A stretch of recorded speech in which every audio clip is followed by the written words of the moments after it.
안녕하세요. 저는 올해 32살의 직장인 여자입니다. 괜한 조바심으로 파혼하게 된 제 이야기 좀 들어보세요. 몇 년 전부터 친하게 지내던 친구들이 하나둘씩 시집을 갔어요. 그리고 계속 그 모습을 보다 보니 저도 모르게 조바심을 느꼈던 모양입니다. 그래서 저도 만나고 있던 남자친구와 결혼 준비를 시작했는데 괜한 짓이었지요. 하마터면 멀쩡한 집을 고스란히 갖다 바칠 뻔했거든요. 바보도 아니고 어떻게 그럴 수 있냐고 하시겠지만 저도 이번에 알았어요. 사기를 당하는 게 당하는 사람이 멍청해서가 아니라 사기치는 인간이 치밀해서라는 걸요. 아무튼 이런 인간도 있다는 걸 널리 알리고자 사연을 적어봅니다. 남자친구하고는 같은 업계에서 일을 하며 자연스레 얼굴을 텄어요. 알고 보니 동갑내기여서 금방 친해졌고요. 게다가 당시만 하더라도 남자친구 경력이 저보다 적었거든요. 그런데도 실력이라던가 태도라던가 굉장히 뛰어난 거예요. 그래서 배울 점이 참 많은 친구라고 생각했고 거기에 호감을 느꼈던 것 같아요. 그래서 연애를 시작했습니다. 그런데 일적으로 아무리 뛰어난 사람이라고 해도 사람 됨됨이까지 뛰어난 건 아니었지요. 일단 결혼 이야기는 제가 먼저 꺼냈어요. 앞서 언급했듯이 친구들 하나씩 결혼하는 걸 보면서 조바심을 느꼈던 건 저였으니까요. 그런데 4년을 만나면서 결혼의 기억자도 남자친구는 꺼내지 않았으니 남자친구가 말해주길 기다리고 있다가는 평생 가도 결혼은 못하겠다 싶대요. 그래서 단도직입적으로 제가 물었죠. 나랑 결혼할 생각이 있느냐고요. 그랬더니 남자친구가 그런 생각이 없으면 여지껏 널 왜 만났겠냐며 반문을 하는데 솔직히 당시엔 기쁘면서도 안도감도 느꼈습니다. 아예 생각이 없다고 하면 어떡하나 내심 걱정스러웠으니까요. 그런데 이내 남자친구는 결혼해서 하루빨리 안정적인 가정을 꾸리고 싶긴 하지만 하고 말끝을 흐렸습니다. 그런데 말하던 상대가 말하다 말면 엄청 답답하잖아요. 저도 그랬죠. 그래서 왜 말을 하다 마냐니까 결혼을 하려면 돈이 많이 들지 않냐면서 저더러 너는 얼마나 모아놨냐고 묻대요. 얼마나 모아놨길래 결혼 이야기를 꺼내냐면서요. 참고로 저희 업계 특성상 바닥이 얼마나 좁은지 몰라요. 오죽하면 두세 다리만 건너면 아는 사람을 만날 정도죠. 그리고 그렇다 보니 사람들끼리 대놓고 말은 안 해도 얼마나 버는지 대충 짐작하긴 쉬운 일이었어요. 그러니 저랑 남자친구도 굳이 서로 얼마를 버는지 그런 건 물어본 적이 없고요. 그런데 남자친구가 대놓고 저더러 얼마나 모아놨냐 물으니 순간 좀 당황스러웠지요. 하지만 어쨌든 남자친구보단 제가 더 모아놨을 것 같았거든요. 그래서 이왕 이렇게 된 거 허심탄회하게 속된 말로 다 까놓고 말하는 게 좋겠다 싶었습니다. 그래서 나는 1억 좀 넘게 모아놨지 하니까 남자친구가 자기는 이제 2천 모아놓은 게 달아나요? 그 중에서도 1,000은 지금 살고 있는 원룸 보증금으로 묶여 있다고요. 그리고 그 얘기를 들었을 때 실망하지 않았다면 그건 거짓말일 거예요. 그래도 직장 생활을 몇 년을 했는데 2천이라니. 1년에 1,000만 원씩 모으는 것도 힘들 만큼 벌이가 적은 건 아니었을 게 분명했으니까요. 결혼 이야기를 괜히 꺼냈다 싶었습니다. 그런데 남자친구는 오히려 제 심각한 얼굴을 잘못 이해했는지 자기가 처했던 상황을 구구절절 설명하기 시작했어요. 졸업하자마자 학자금 대출도 갚아야 했고 취직한 이후로는 어려운 집안 형편에 얼마씩 생활비도 보태드려야 했다면서요. 그래도 다행인 건 이후로 부모님 형편이 많이 나아지셔서 재작년부터는 생활비를 보태지 않고 있답니다. 학자금 대출도 다 갚았고요. 그래서 이제는 돈이 모일 일밖에 남지 않았다나요? 그러면서 우리가 같이 힘을 합치면 1억 모으는 건 금방이라는데 그게 묘하게 설득력 있게 들렸어요. 실제로 제가 아는 남자친구는 허튼데 돈 쓰고 그러는 사람은 아니었으니까요. 그래서 마지막으로 남자친구한테 그럼 이제껏 돈 때문에 한 번도 결혼 이야기를 꺼낸 적이 없던 거냐고 물었습니다. 그랬더니 맞대요. 자기가 그래도 남잔데 통장에 한 1억은 만들어지면 그때 얘기하려고 했다고요. 그리고는 솔직히 자기가 저랑 동갑이 아니라 두세 살만 많았으면 벌써 결혼 이야기를 꺼내고도 남았을 거라는데 제가 결혼이 어지간히 하고 싶었던 건지 그 말 또한 다 그럴듯하게 들리는 거예요. 아무튼 그래서 그때부터 저희 나름대로 결혼 준비를 조금씩 하기 시작했어요. 마침 웨딩 시즌을 앞두고 박람회가 한참이었길래 가서 상담도 받아보고 주변의 기혼자들에게 여러 가지 조언을 구하기도 하면서요. 그리고 대충 머릿속에서 이런저런 가닥이 잡혀갈 때쯤 집에다 말씀을 드렸습니다. 지금 남자친구랑 결혼하려고 한다고요. 그랬더니 어머니가 어찌나 기뻐하시던지 저는 제가 그렇게 많은 나이라고 생각하진 않았는데 어머니는 30도 넘은 딸이 결혼 이야기가 없으니 나름대로 애가 타셨던 모양입니다. 그리고 얼마 후 정식으로 남자친구를 저희 집에 데려갔어요. 저희 부모님과 남자친구가 처음 만나는 자리였지요. 남자친구가 원래도 싹싹한 성격이다 보니 저희 부모님께선 무척 마음에 들어 하시는 눈치셨습니다. 그리고 그래서인지 어머니께서 난데없이 신혼집 걱정은 하지 말라고 그러시는 거예요. 일단 결혼만 하면 신혼집은 어머니가 구해주신다면서요. 그리고 그 말뜻은 저희 부모님이 얼마나 대단한 부자라 아파트 한 채 턱하니 사주겠다 뭐 그런 게 아니었고요. 동네에 빌라를 하나 얻어줄 테니 거기서 살면서 돈을 모으라고. 그리고 어느 정도 돈이 모아지면 빌라를 팔아서 그 돈까지 더해 아파트를 구하라는 뭐 그런 의미셨지요. 물론 처음부터 아파트에서 신혼살림을 시작할 수 있다면 좋겠지만 그럼 대출이자가 장난이 아닐 텐데 저희 벌이를 생각하면 그건 좀 무리다 싶었습니다. 그래서 어머니 말씀대로 하기로 했어요. 그리고 남자친구의 우리가 힘을 합치면 1억은 금방 모은다는 그 말을 100% 믿은 건 아니었지만 그 정도 각오가 있다면 어쨌든 큰 돈은 모을 수 있을 거란 자신감이 있기도 했으니까요. 정말이지 아파트로 가기까지 오래 걸리진 않을 거라 생각했습니다. 그리고 그렇게 그때부턴 정말 본격적으로 결혼 준비를 시작했지요. 그런데 어째서인지 남자친구 어머님과 뭔가 쿵짝이 잘 안 맞는다는 기분이 들대요. 그간에 남자친구가 집에다 한 효도야 자기가 원해서 한 거라 치더라도 어떻게 보면 희생을 한 거고. 게다가 일방적이긴 했어도 저희 어머니께서 집 문제도 해결해 주신다고 했는데 그 부분에 대해서는 이런 방구도 없으셨던 데다가 1,000원 한 장 보태주실 생각도 없으신 눈치셨거든요. 그리고 무엇보다도 예단 이야기부터 꺼내셨으니 솔직히 기분이 많이 상했죠. 하지만 그때까지도 남자친구가 어머님께 무슨 말씀을 하시는 거냐? 이미 여자친구가 해오는 게 얼마나 많은데 예단까지 바라시냐 해가며 제 편을 들어줬어요. 그리고는 자기 파혼당하는 꼴이라도 보고 싶으신 거냐며 화를 내기도 했고요. 그래서 어머님과 삐그덕거리는 느낌이 들었어도 크게 걱정은 안 했습니다. 남자친구가 중간 역할을 지금도 잘해주고 있고 앞으로도 잘해줄 거라고 믿어 의심치 않았으니까요. 그렇게 제가 집을 해가고 예단은 생략하고 남자친구가 혼수를 해오기로 했어요. 저희 어머니께서 빌라 계약을 서둘러서 하신 탓에 이미 집이 비어있던지라 남자친구가 틈틈이 가전제품이나 그릇 같은 걸 사다 채워놓기로 했죠. 그리고 그런 것들을 구매하는 과정에서 다시 한번 남자친구의 경제 개념을 엿볼 수 있었습니다. 뭐 하나 섣불리 사는 일 없이 꼼꼼히 가격 비교도 하고 후기도 확인하는 모습이 남잔데도 참 야무져 보였고요.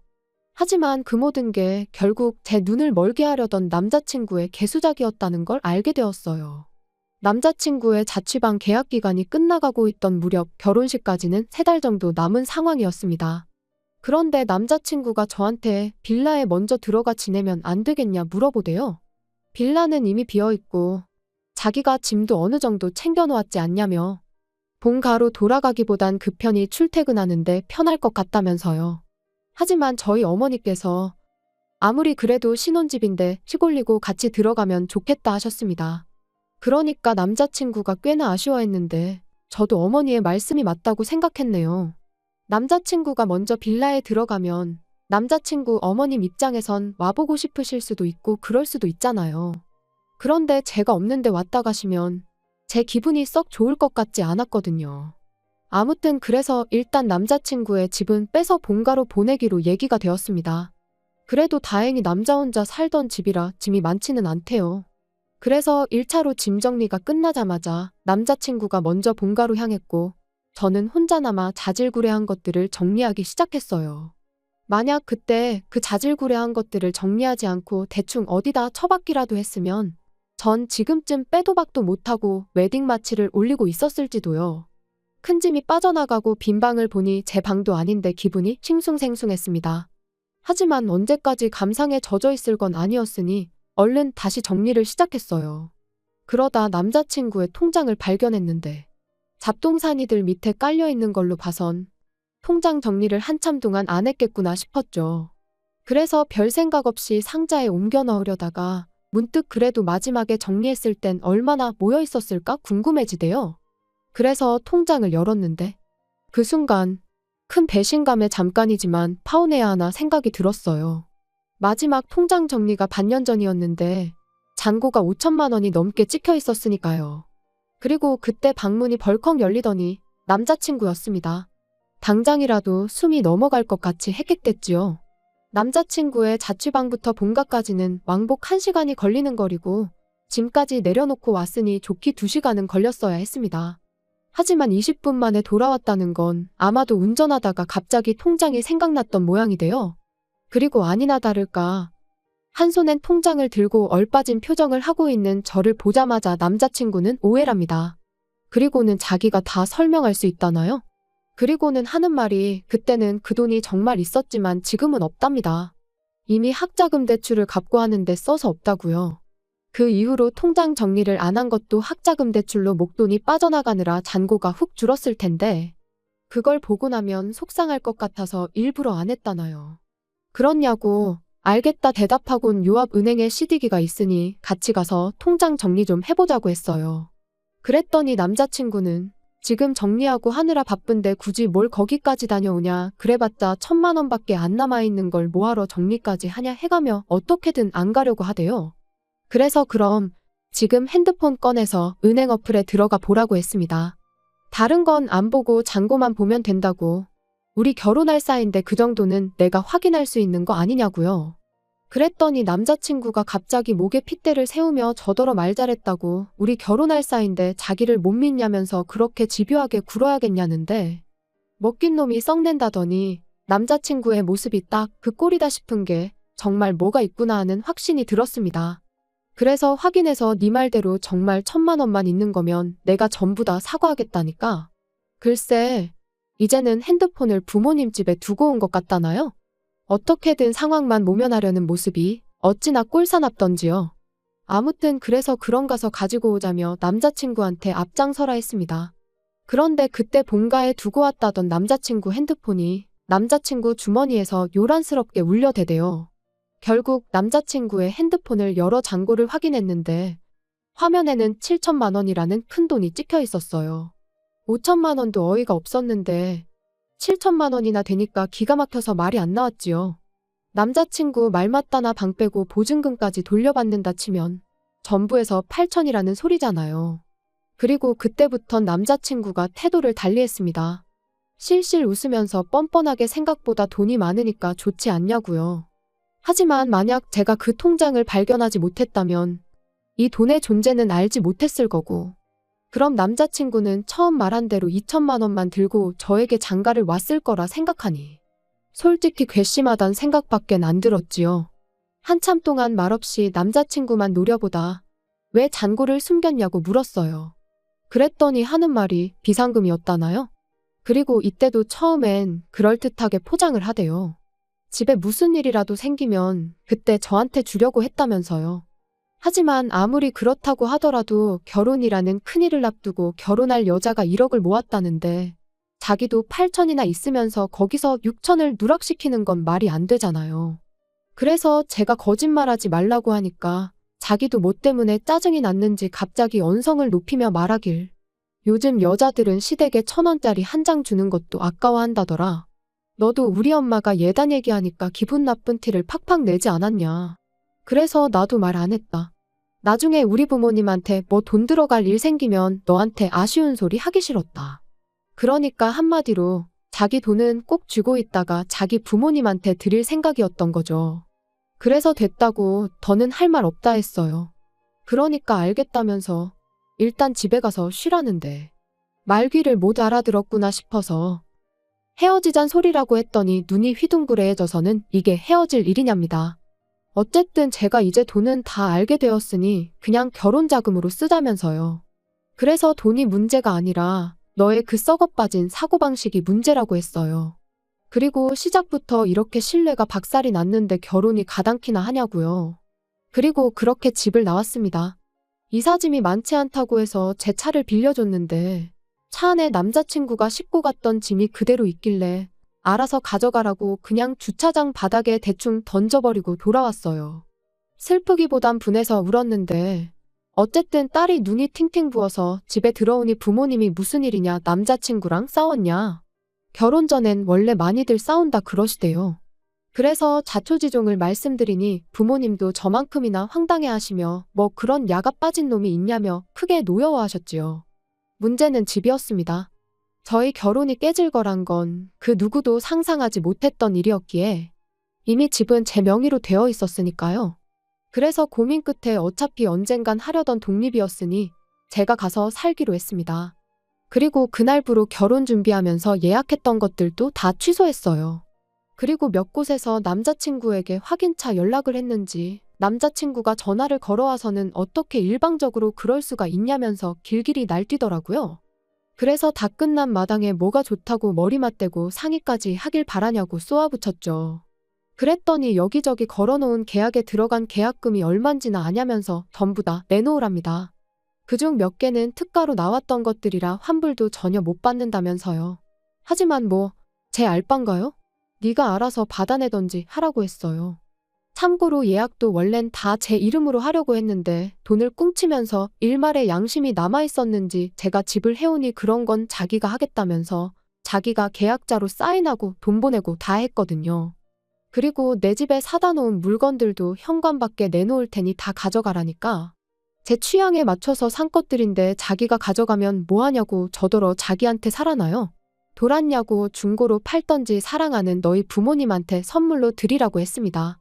그랬더니 전화기 너머로 저 때문에 얼마를 손해를 본 줄 아냐면서 아주 울고 짜고 난리도 아니었어요. 그래서 저도 그 돈 몇 푼이 문제냐고 하마터면 나는 사기꾼한테 집 갖다 바치고 평생 같이 살 뻔했다고 소리를 질렀죠. 그 뒤로 몇 번이나 남자친구한테 전화가 왔지만 전부 다 무시했어요.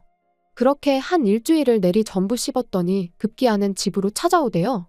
그래서 결국 저희 아버지가 야구방망이를 들고 저 대신 나가셨습니다. 그랬더니 남자친구가 쫄았는지 더는 연락하지 않네요. 이쪽 업계가 바닥이 좁다 보니 원하지 않아도 금방 저희가 파혼한 게 소문이 날 겁니다. 그게 조금 걱정이긴 해요. 남자친구가 워낙 사회생활을 잘하니 어떤 프레임을 저한테 씌울지 두려운 거죠. 그래서 제가 먼저 적극적으로 파혼한 걸 이야기하고 다녀야 하나 싶기도 하고. 아무튼 남자친구가 마지막으로 저한테 한 말이 너 때문에 쫄딱 망했다는 소리였는데 남자친구 소식을 다시 듣게 되는 날이 온다면 진짜로 쫄딱 망했다는 소식이었으면 좋겠네요.